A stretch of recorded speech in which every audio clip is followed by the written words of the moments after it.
Why does food resonate so deeply with us as humans? Where is this all headed? To the wedding supper of the Lamb, right? It's all over. It's everywhere. Food is everywhere in the Bible. All the sacrifices, they didn't just throw that away. That was a meal. They were cooking a meal.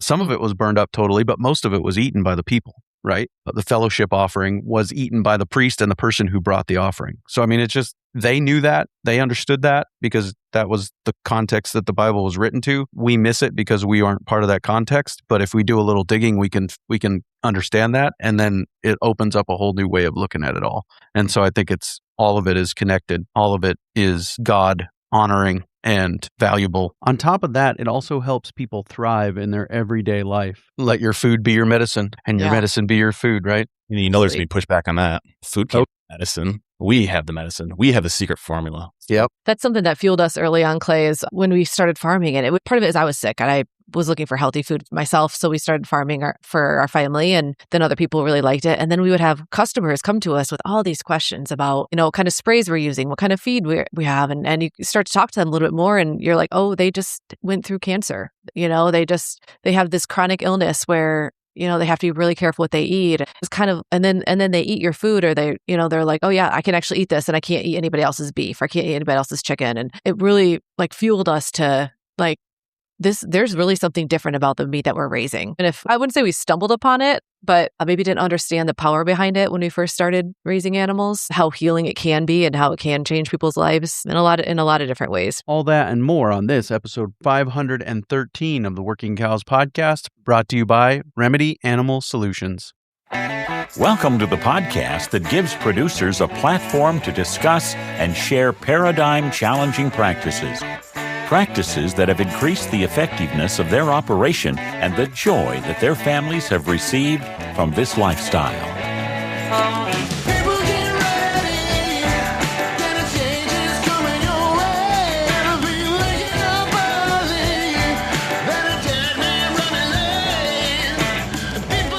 Howdy, everybody. It's Clay Connery, host of the Working Cows podcast. Very excited to share with you a conversation that I had, an appearance that I made on the Rebel Truth podcast with Justin and Jenni from the Rebel Acres, Rebel Pastures, I should say.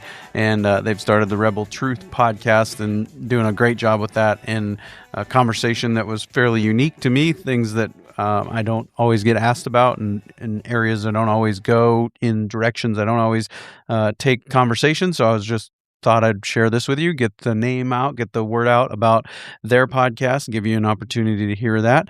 So here is my conversation with Justin and Jenni. We are on here today with Clay Connery. Most of you guys are going to know Clay through the Working Cows podcast. It's an awesome podcast where it's all about regenerative farming. Maybe you guys don't know Clay so much from this angle where he gets to be interviewed. So we're pretty excited to have him on today. He is a rancher out in South Dakota. He also is a pastor of a church out there. His podcast, he's had over 500 episodes, Clay? Yeah. Correct. That's pretty. How many years have been doing it? We're coming up on 9 years, so 8.5 years. Started in November of 2017. That's awesome. I always hear you have to do something for 10 years to become an overnight success, right? Yeah. Starts out slow. I heard a lot of people say that if you podcast for 3 years, it'll change your life. And it took 5 for that to happen for me. But the networking and the learning, of course, was life-changing on the front end. But it took 5 years for it to become a business for me. But I didn't ever pursue it full-time either. So maybe it would be shorter if you were pursuing it full-time.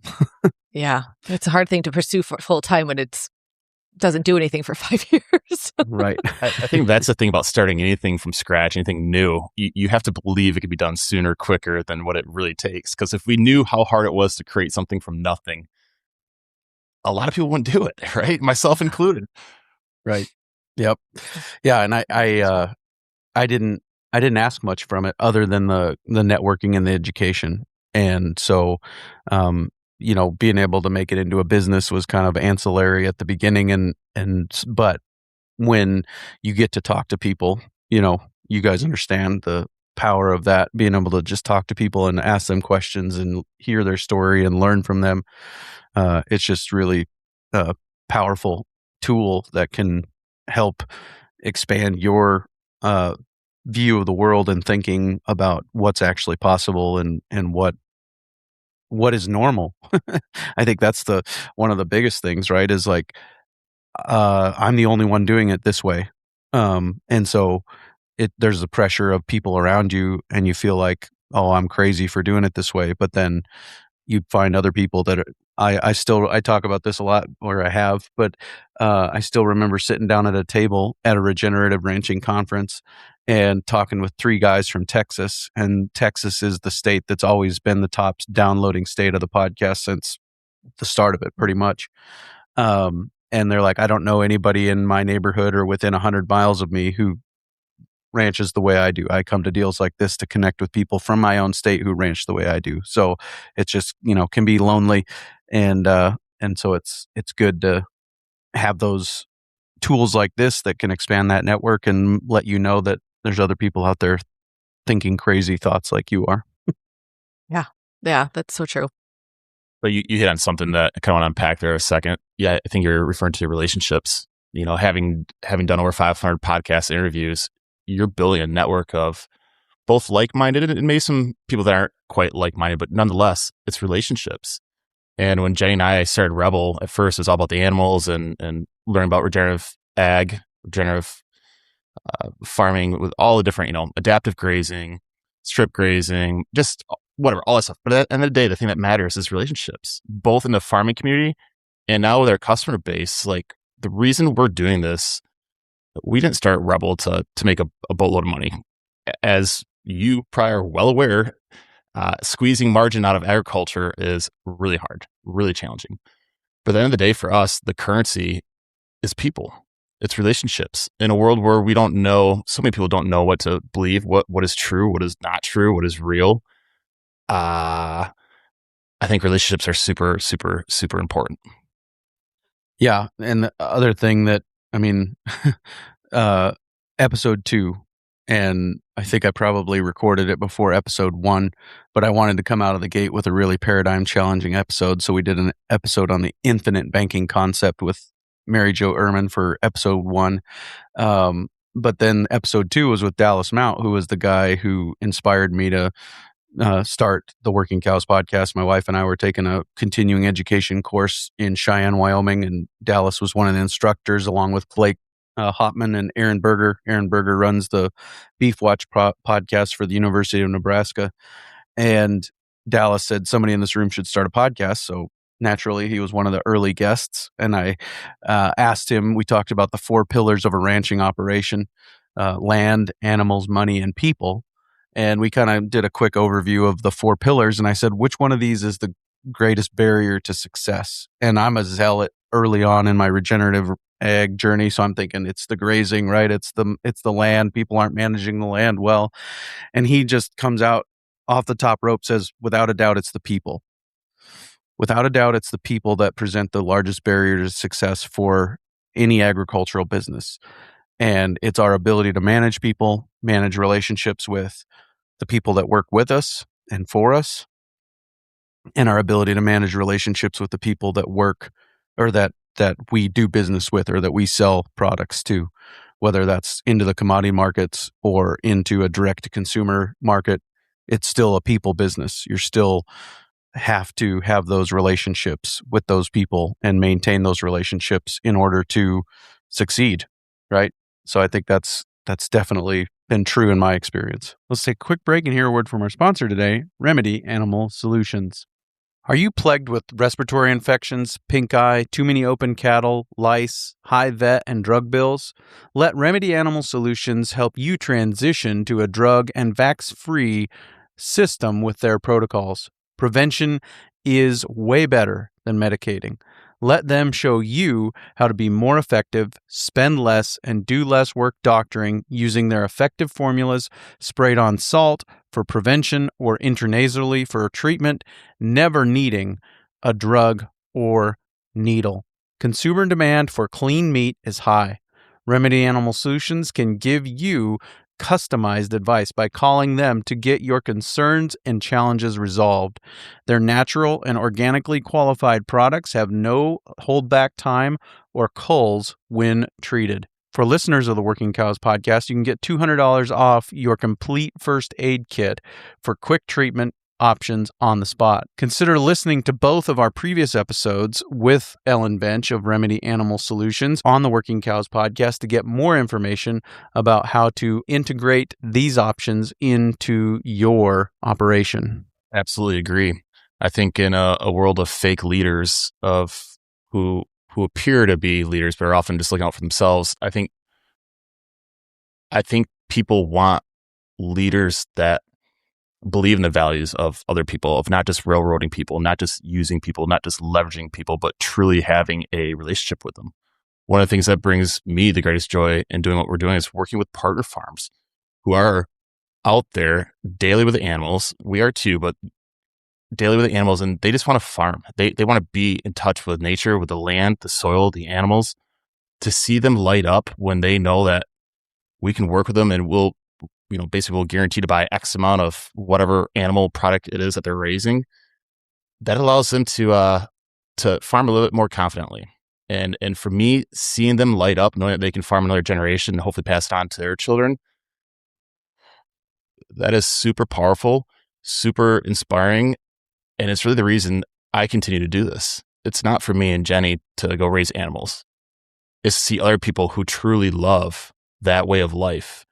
And those are the people that I just have the utmost respect for, because it is a ton of work. Yeah. Yeah. So Clay, you just had one of our partner farms on your podcast. I was listening to it and I heard his voice and I was like, gosh, that sounds like Carl. Like, hey, man, that guy, he's as smart as Carl. It sounds like Carl. And then you introduced him and I was like, oh, it's Carl.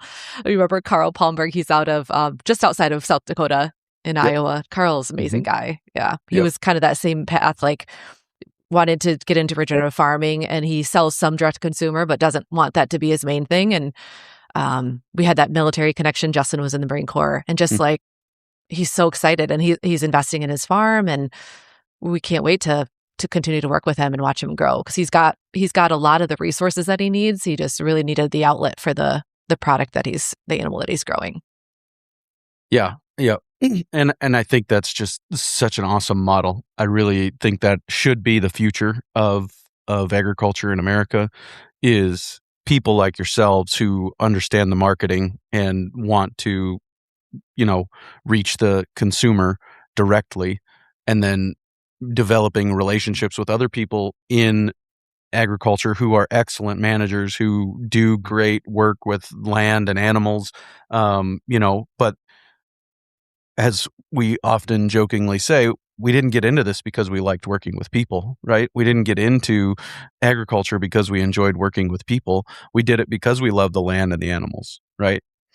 And so that becomes a hurdle, to manage the people, to manage the relationships with the consumer. So if somebody like you guys can sell the products and pay a premium for the product from the person who's raising it, they're getting a benefit, and you are meeting a need from a consumer who wants the product raised the way that it's being raised, and you guys can tell the story in the way that they are looking to hear it. And I mean, you're not doing anything dishonest, you're telling a legitimate story, but they need to be able to find the story and hear it. And so I just think that should be the future, where we have these marketing people that are willing to get that last hurdle cleared, right? So we can go from whatever the food dollar is now. Is it 10, 12, 13 cents of the food dollar is back to the producer, or maybe it's less than that by now. I don't even know. But, we can get more of that back to the producer and have fewer middlemen in between. Yeah, absolutely. 100% agree. 100% agree. I was at a conference with Will Harris down at White Oak a few years back, and he gave us this stool, and the three-legged stool of agriculture. And he often referred to COVID 2020 about how we had a very linear, engineered food system, just-in-time type of factory farm food system. Well, that's great until something goes wrong. And when one of those legs is kicked out from you, the whole system collapses. And what Jenni and I believe in is creating a resilient food system. And the way that we believe to do that, first, we were raising all animals ourselves. And it's like, okay, This is not resilient because when I throw my back out once or twice a year, which I do, I'm out. And then, oh, by the way, if a disease were to spread through the flock, through the herd, through whatever it is, that's not resilient. So truly, we think the resiliency comes from partnering with other people who are doing it the same way, maybe not exactly the same way, but with the same principles, the same guiding principles. I think there's lots of different ways to farm regeneratively, but when we create that kind of a network, to me, that's resiliency. And that's what I love, the American ruggedness. I love the man and woman who get out there and do the not glamorous work, the daily chores, the tending to animals when they're sick, when there's problems, because it all looks great when there's a herd out on the green grass, pasture, grazing. That's only a small fraction of the story, right? It's when things go bad. So anyway, just the resiliency of a food system, that's what fires us up. That's the food system that we want for our children, for our grandchildren, and their children. If we don't do something, in my opinion, the bigs are going to squeeze all the small farmers out. They're going to control the food system.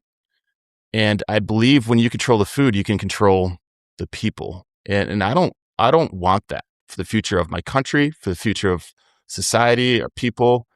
I don't think that's who we are as Americans. And I think the tide is turning. I think people have woken up to the lies, the false claims, the false labels, just the greenwashing. Like, people want to know truly the farmer. They want to know who is raising their food, who is giving them the food on their plate, who is raising it. And I think that's just so super valuable.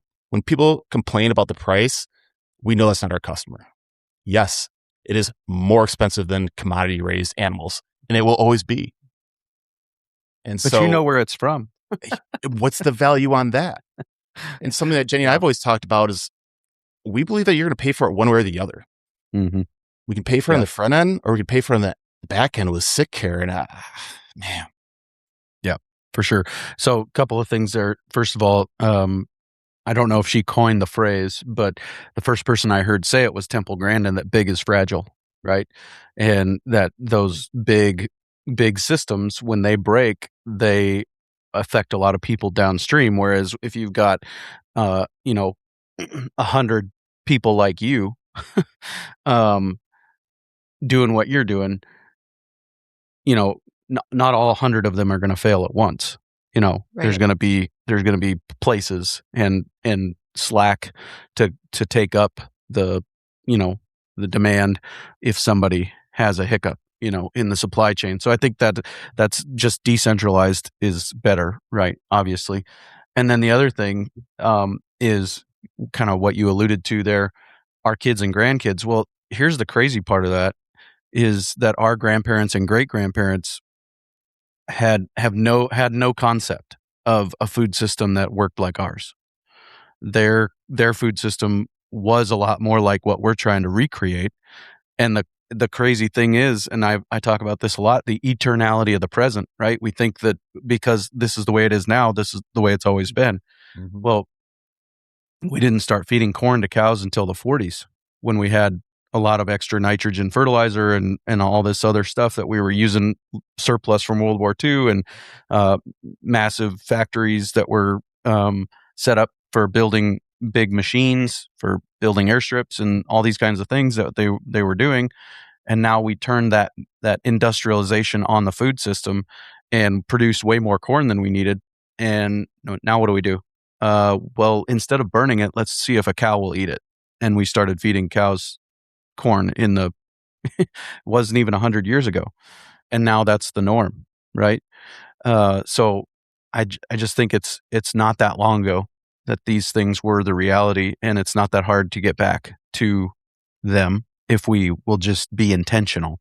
If we're going to just go with the flow and float downstream, you're going to be taken wherever that stream goes. But if you are intentional and you will go against the grain, you can find, and it's getting easier and easier to find these opportunities all around you. Yeah, 100% agree. 100% agree. You hit on something that's kind of near and dear to my heart. Having I served the Marine Corps from 2001 to 2005. I joined May of 2001, which was before 9/11, and then my first day of infantry training was 9/11. Nonetheless, I did 2 tours in Iraq, and you're talking about World War II. After the whole war machine basically wasn't needed any longer, they had to turn that energy, that output, to something, right? And so fertilizer came from the excess of the munitions industry. All this technology that came from war was technology that's meant to kill, was redirected to our food system. Let that sink in for a second. That's insane. And unfortunately, in America, we're really good at one thing, and this is going to be controversial. And I love my country, deeply love my country. We're really good at one thing, and it's killing. Whether it's people, whether it's bugs, fungicide, herbicide, pesticide, I mean, it's killing, right? And so that is in our food system. I was just in Europe, and I was looking at, every time I'd eat something, I'd look at the ingredients. And over there, they're advertising no preservatives. 100% no preservatives. And I'd read the ingredients. Their ingredients are vastly different than ours. Why is that? Is it because what we're doing in America makes our food better? No. It makes it cheaper, lasts longer, and it gives them somewhere to put chemicals. I don't want chemicals. Right. It might make it cheaper by making it last longer, but I mean, we all know the high cost of cheap food, right? Compare the price of even your ribeye to by the pound to a bag of Doritos by the pound, and it's not that much difference. And think about, you eat that ribeye by yourself, or you eat that bag of Doritos by yourself. What's the outcome? Yeah. And how long before you're hungry again? And if you do that for a decade, what's the outcome? You probably won't make a decade of eating a bag of Doritos every day. I can almost guarantee you'll make a decade of eating a ribeye or two every day if that was all you ate. Yeah. Yep. Absolutely. We talk a lot about the hidden cost of food, and we'll probably always have to be talking about it because it's, on one side they have the cheap food. People have cheap food readily available to them, right? Everywhere they go, the gas station, the grocery store, dollar store, everywhere they go. Yeah, it's everything is right. It's just available to them wherever they go. But, and then they turn around and they see the price of our food and they're like, whoa, like, why are you so expensive? And, it really takes a paradigm shift. You talk a lot about paradigm shifts. It takes a huge paradigm shift to think of your food as nutrition and medicine versus just something that fills your belly. Yeah. Yep. And even the fast food, I mean, it's really not that cheap by the pound, but it's just they're conditioned to think, or everybody's been conditioned to think, I shouldn't say we've all been conditioned to think that a certain amount per pound of hamburger is reasonable. But you're not thinking, oh, I paid $10 for the Big Mac meal versus whatever, $7 for this pound of hamburger, or more, $12. But you take that pound of hamburger, you turn it into 3 burgers. I would say 3 burgers. It should be at least, or at most. I mean, at most 3 burgers, maybe 2. 100% agree. Third pound. Yeah, third pound burgers. No smaller than that. Right. No smaller than that. So, what I'm saying. But so now you're dividing that out. You're making more meals out of it, but it's just that sticker price. Oh, it should be this price. Oh, it's expensive if it's that price. But yes, we don't think about what the Big Mac actually costs per pound of burger. Right. And then also what it's doing to our bodies, the lack of nutrition it has, the high blood pressure it's causing, the obesity, what kind of fillers are in that beef? I mean, I know they put stuff in it, so you're not even getting a full pound of beef when you're eating burger at a fast food place. Let's take a quick break and hear a word from our sponsor today, Remedy Animal Solutions. I recently spoke with Katie, and she told me about the power of Remedy Animal Solutions, especially when they catch issues early. My name's Katie Shaw. I'm with Giles Ranch Company. We're located in Southwest Kansas, right north of Ashland, Kansas. We've been cow-calf operation since we started. My grandparents started operating down in this area in 1947. Also, we run some yearlings as well. So we're going on the 6th generation of operating this business. The last 5 years, maybe a little bit longer, we've just been running into health issues on our cattle. Here lately, it's been anaplasmosis has hit our area. We've also had a lot of lump jaws. That's, they always say, you're just going to have to cull them. Same with our anaplastic cows. The vets have always said, try LA200 and you'll have to do a high dose of that. But more than likely, they probably won't make it, which that has been the case. Every case that we've come across the last 3 years, they've all died. This year, we had one come with the group and we're like, oh, she's got anaplasm. And I was like, well, just put her in the corral and I'll try some of this on it. I was treating 3 foot rots and all I was giving them was in the mineral. And I mixed the foot rot and vitality and that was it. The cows, it took a long time, took 3 months, but they finally got better. And then the anaplasm cow got better. She's back out. She's getting ready to calf. We've had a lot worse anaplasm where they've lost all the weight, and they're gutted up and just not eating well. She was just getting it. We put her in there. She got better. We turned her back out with the rest of the group. She also shared with me some of the results that they'd been seeing during their calving season. This spring, on all of our heifers' calves, we had, as soon as they hit the ground, we tag them. So we hit them with the detox and immune as soon as they hit the ground. And we're about, 45 days into calving with those. And by about 30 days, we usually have lots of calf scours. And we don't have calf scours this year. Everybody's made a comment about, hey, the calves look really good and healthy. This is crazy. No scours, no doctoring there. If you're interested, you can find out more at remedyanimalsolutions.com. So I'd love to talk a little bit about the ranching side of and what you're seeing kind of in the industry, Clay. What do you think are some of the biggest mindset shifts that ranchers need to go through in order to start thinking about farming regeneratively? And I know you've talked to a lot of people that have been through that mind shift. What are some of the biggest hurdles, the biggest things that they have to think through?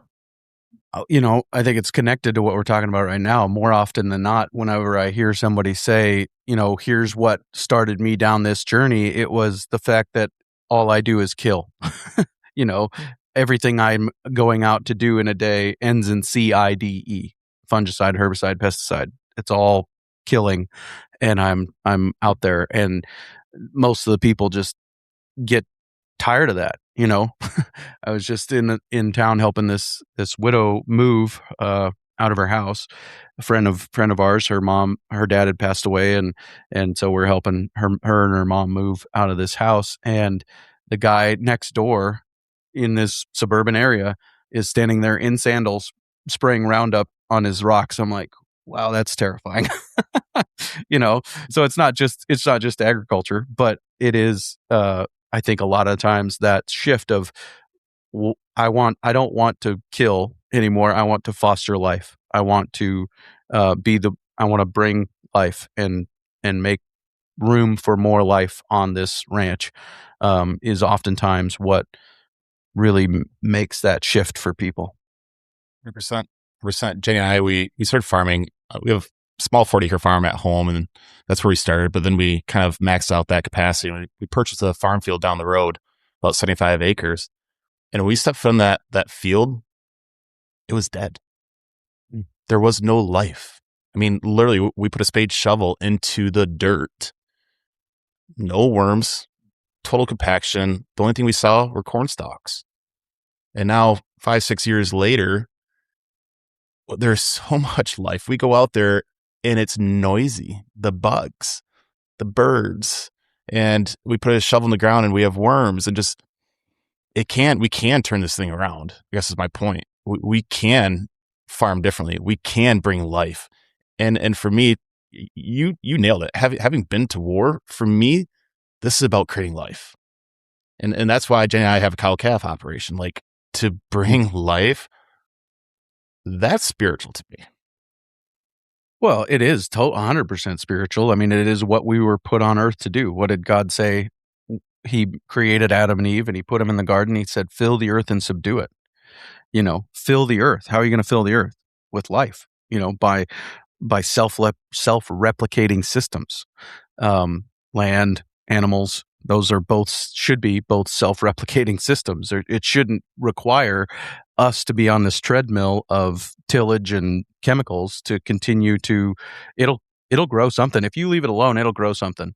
It might not be something you like, but it'll grow something. And if you continue to manage that growth well, I believe a tilled field over time, it might take a long time, over time, a tilled farm field will heal itself if you just continue to manage it well. Timely grazing and giving it appropriate rest. It'll be a lot of weeds early on, quote unquote weeds. Those weeds are nature's cover crop. They are pulling nutrients out of the soil to the soil surface to heal the land. Now, is that economically viable to do that? Maybe not. Are there some weeds out there, quote unquote weeds? Are there some forbs out there that might be detrimental to livestock health, that it's going to prevent you from being able to graze it? Maybe. Are there opportunities to plant something in that place and start running the relay race of passing off the baton from one season to the next of cover crops growing? And yeah, there's opportunities to do that, but I believe over time it would heal itself with appropriate management. Because it's you resilient. Can speed that up. Yes, because it's resilient. You can speed that up with cover crops and those kinds of things. But in the end, I don't think we would need equipment to heal land. We need livestock to heal land, if that's what we want to do.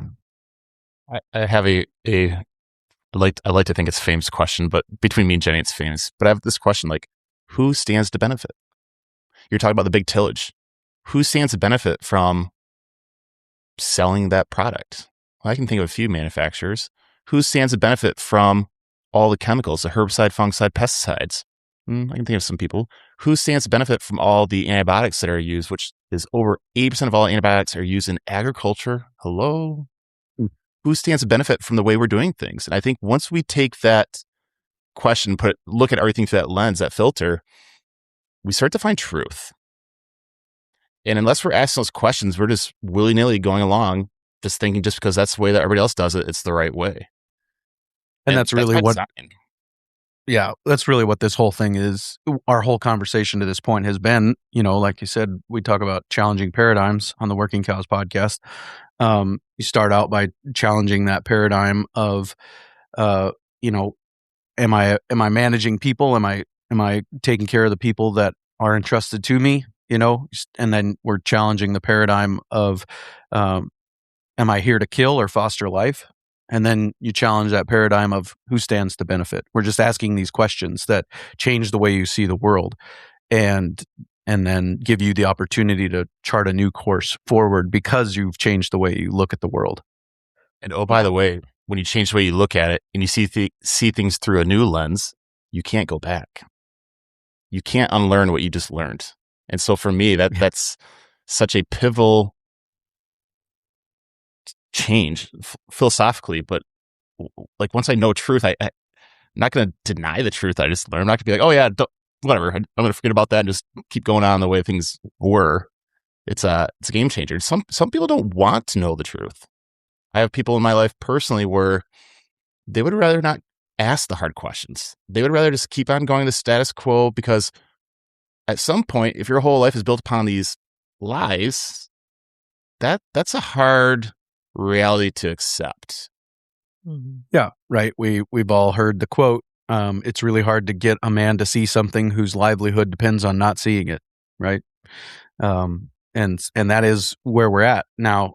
There's another famous quote in the I don't know who, Dave Pratt, the former owner of Ranching for Profit or Ranch Management Consultants, was the first one that I heard say it, and one that is always credited as saying it's or maybe it was Alan Parsons, the founder of it, who was the first to say it. That's said sometimes it's hard to read the writing on the wall until your back is against it, right? And so oftentimes we as humans don't change until the pain of staying the same is greater than the pain of the change that we know we should make.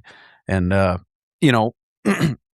think I don't believe that there probably will be a crisis that will cause everybody to change at the same time.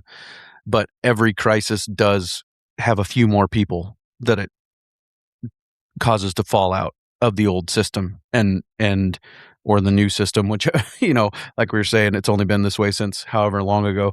But I think that a few more people fall out of that system every time. COVID was a big one, and maybe one of the biggest in our lifetime, where people had supply chain issues, saw empty grocery store shelves, couldn't get meat processed right. I remember making phone calls, and it's a year out. It's more than a year out to get processing slots.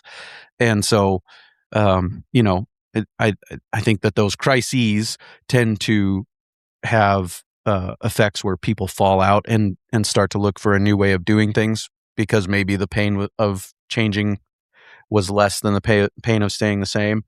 And we have to just be patient with the people who haven't made that change yet, and be there when they're ready to make the change and say, I'm here to help you avoid some of the mistakes I made. You're still going to make mistakes, but I would be willing to help you avoid some of the mistakes I made in the early days, right? Yeah. You're talking about crises. I think we have a new one right now. I think disease, specifically cancer. My father was just diagnosed with leukemia, and so it's personal. We all know somebody. Why are we the wealthiest nation in the world and yet the sickest? Yeah. No, it definitely does always hit close to home, doesn't it? And let your food be your medicine, and your medicine be your food, right? There's going to be pushback on that. Oh, food can't be medicine. We have the medicine. We have the secret formula.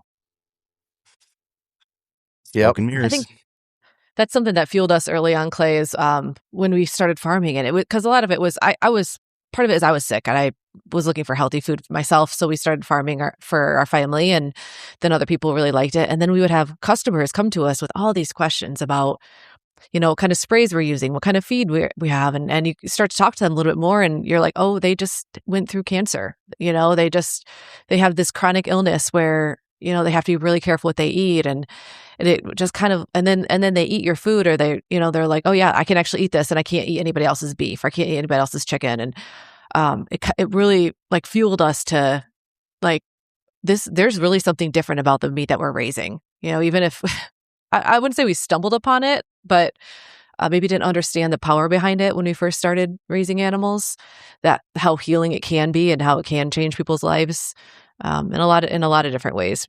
So that's Justin really was just talking about going to Europe, and I just heard an anecdote of somebody who traveled in Europe, and I don't think they changed what they ate. They just changed where they were at when they were eating it. And it was the same quote unquote food, right? It was bread there versus bread in America, is what I'm saying. Their diabetes went away while they were in Europe, and it came back when they came back home. So it's just the difference in the two food systems is pretty wild. And I think that there's room for improvement in our American food system. 100% agree. Yeah. And that's why we've set off on this journey. And to me, to feed people,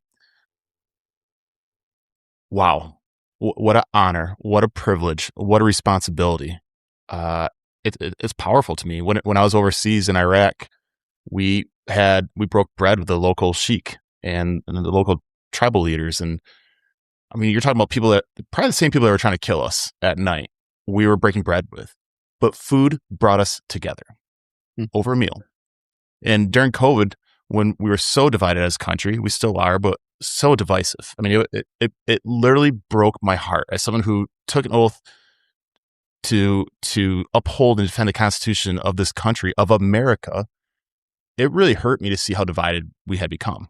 So it was so powerful to actually to feed people and bring people together. We can have different opinions. That's okay. We're always going to have different opinions, but the one thing we can agree on is food, and it can bring us together. I think it's super powerful. And that's why we're still here doing this, fighting for this cause, to make people aware of their food system, to make people aware of the struggles of the small farmers, not the conglomerates, not the big guys. Screw the big guys. I don't care about their profits. I don't care about their systems. I don't care about their mechanized processors. I care about the small person. I care about the actual man and woman that go out there, bust their ass to make something, to make a way of life that they're proud of. I haven't met a farmer yet. It's like, you know what? I'm farming because I want to get so wealthy that I can just, jet set around the world. Said no small farmer ever that I'm aware of, at least. This is a way of life. A way of life. And that's so honorable to me.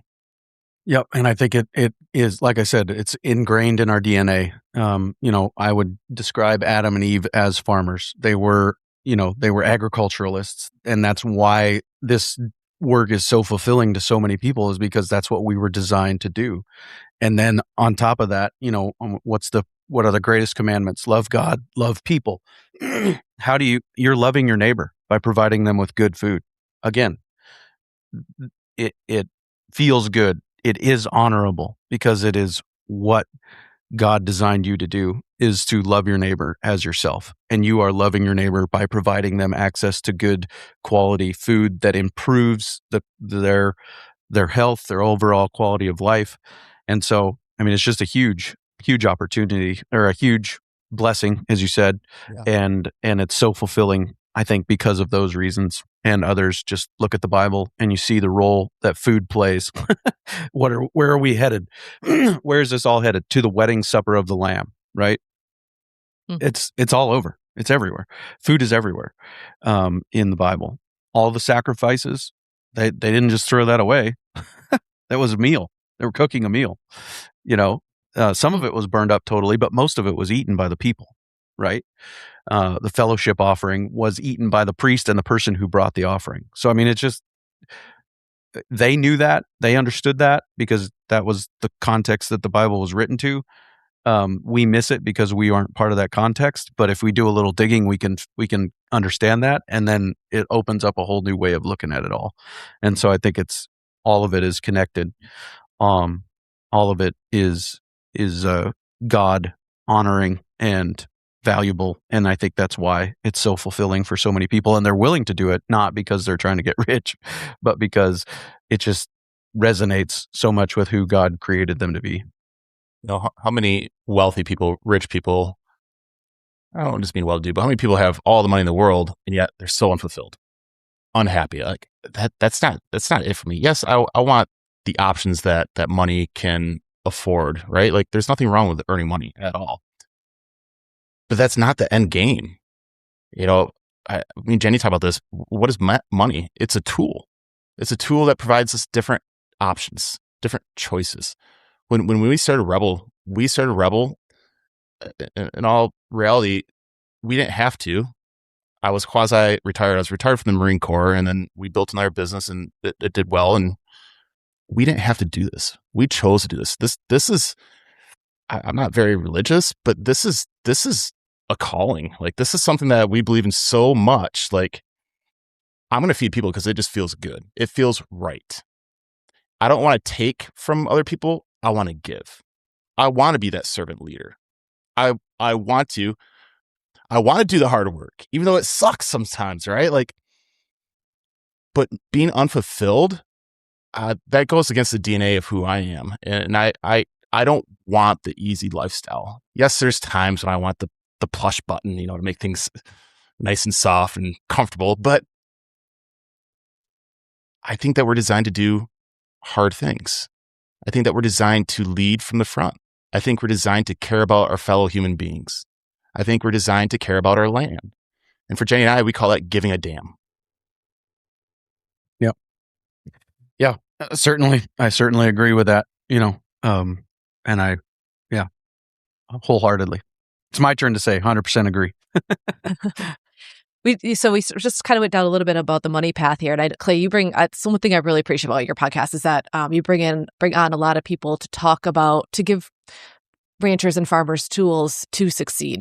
Because I think one of the major reasons we're losing so many farmers and ranchers today is because they are being paid crap for what they do. And there's not a great outlook for future generations that maybe even want to farm, but also want to raise a family and not, work until they're 85 years old and die in the field.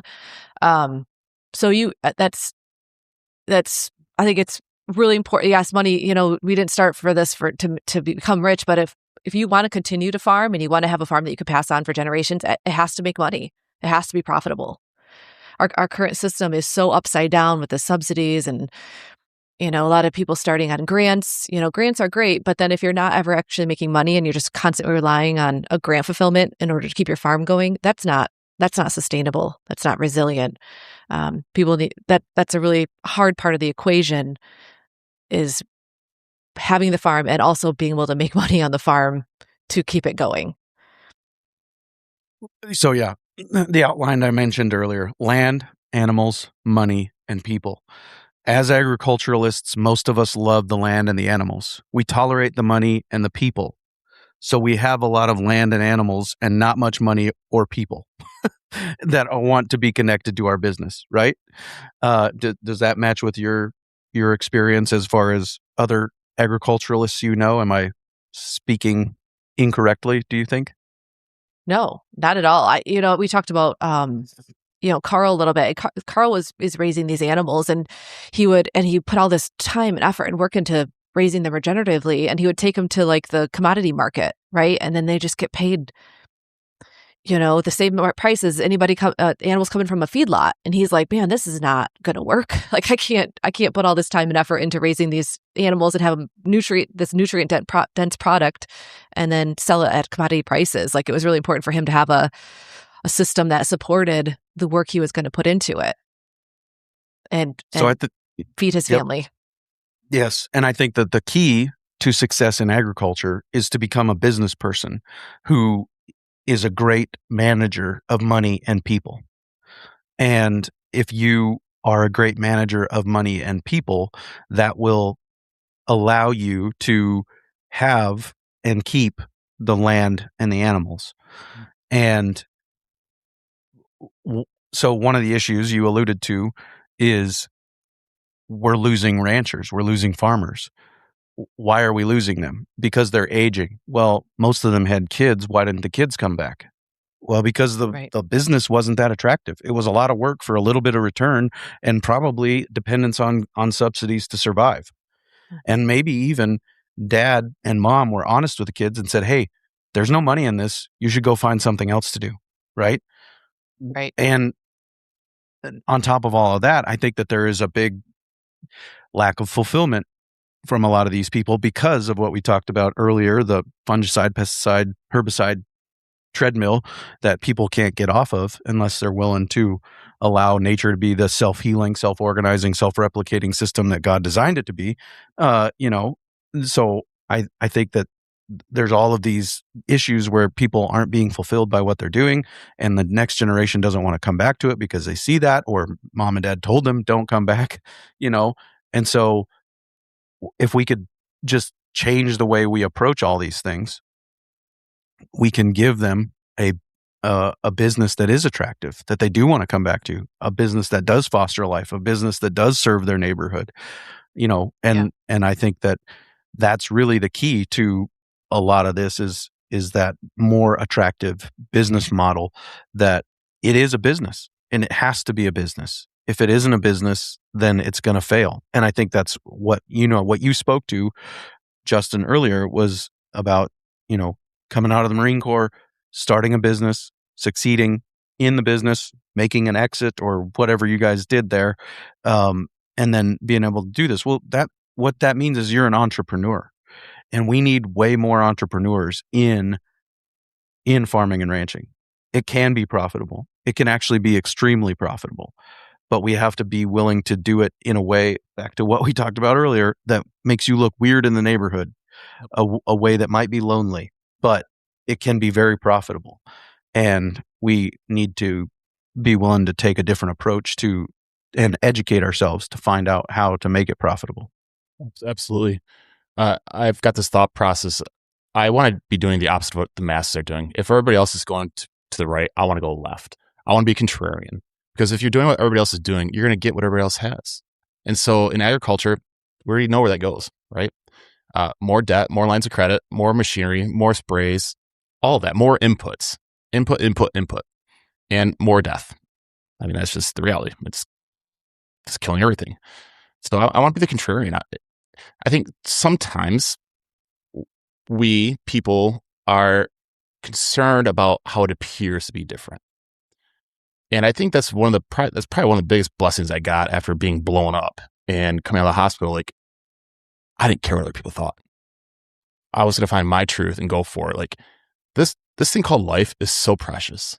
And by the way, so short. And if we are so concerned about what other people think all the time, there's not going to be any change made. There's not going to be any progress made. Keep up with the Joneses. Screw the Joneses. I want what's right. I want truth. I want honor. And I want to be that contrarian. I don't want to do what everybody else is doing. I want to make change for the future that's good, positive. I don't want to take. I want to give. Yeah, powerful. Thank you. Thank you for your service. I appreciate that. Yeah. Honestly, I think I'm the one that benefited from it the most. Generally the way it works, but thank you nonetheless. Appreciate that. I think so many lessons are derived from hard things. And that's why me and Jenni will look at each other when we have a hard decision to make, and we know it could be painful. We know it could be tough to endure and stressful. Like, yeah, there's stress. There's a lot of moving pieces and a lot of capital moving different places and just people and all that. Like, however, when we make those tough decisions, generally we come out on top. We come out better, more educated, more seasoned, saltier, is what we used to call in the Marine Corps. But those experiences transform us. They make us who we are. And I think that, unfortunately, in this country, we become soft. And when we become soft, there's a phrase that hard times make hard people make good times make hard times, right? Like, so like that cycle, we need to be willing to take some risks. We need to be willing to be mocked. We were doing bale grazing, I think one of our first winters with our cattle herd. And I literally had farmers stopping their trucks on the road next to our field going, "What are you doing? You're bringing round bales out into the field, not off the field. You don't have a clue what you're doing." I mean, they ridiculed us. And for years, people would drive by, then go real slow. And I know what they're doing. They're looking at me thinking, that idiot, he's never going to make it. You need to check with your insurance agent and make sure your insurance policy covers people who get rear-ended on the highway in front of your place, looking at the crazy things they're doing. And you know what, though, Clay, today, like I just drove by after getting home, and me and Jenni went out to the pastures yesterday, and I drove by in the springtime in Michigan here. That pasture is vibrantly green. Vibrantly green. Yep. And oh, by the way, we haven't put fertilizer on that field since it was seeded the first time. We put fertilizer on the field one time when we seeded because that dirt was inert. There was no soil health. And so we gave that jump start. And since we've added animals, we have not put anything onto that field at all. No sprays, no fertilizers. Yep. And the places where we've bale grazed, they're the first to green up, the last to go dormant, and they have the most natives present. So yes, bale grazing for the win, for sure. Love it, man. Yep. Well, Jenni? Awesome. Yeah. I think I just have one more question for you, Clay. Thank you so much for being on our podcast. It's been really great talking with you. I've listened to you so many times on your podcast and learned so much from you and all your guests that you have on there. And it's just an honor to have you here with us. I really appreciate thank I you. agree. Privilege. I've thoroughly enjoyed our conversation, Clay. Really have. Likewise. So just one more question for you, Clay. What's one truth about farming your food that you would want our listeners to take away with? That if you are willing to treat it like a business, it can be profitable. It's not just fulfilling. It is that, but it can be profitable too and attractive to the next generation. Very good stuff. Really appreciate the opportunity to join Justin and Jenni and have that conversation and share with them some of the things that I've been learning over the last 8.5 years, and really appreciate you all and your patience over the last 8.5 years, especially during this time of the year. Branding season is in full swing here in Western South Dakota, as well as lambing at our house. And so been a little busy getting an episode a week out, but maybe not always on Monday. So Stick around. We'll be back with another episode, Lord willing, very soon. We'll have an opportunity to share with you an interview I did, not the episode where I was on Crockett Carruthers' podcast, The Wealthy Cowboy Show, but we stuck around afterwards and did an episode of the Working Cows podcast with him about being a successful day working cowboy, what that looks like. Is it a viable long-term strategy, and some of those things. So look forward to sharing that conversation with you real soon on another episode of the Working Cows podcast. We'll see you then. We invite you to visit workingcows.net to subscribe to the show via iTunes or Stitcher. You'll also find detailed show notes pages, resources from our guests, and the industry leaders who have influenced them. For more ideas on putting your cows to work for you in a more profitable way, tune in next week.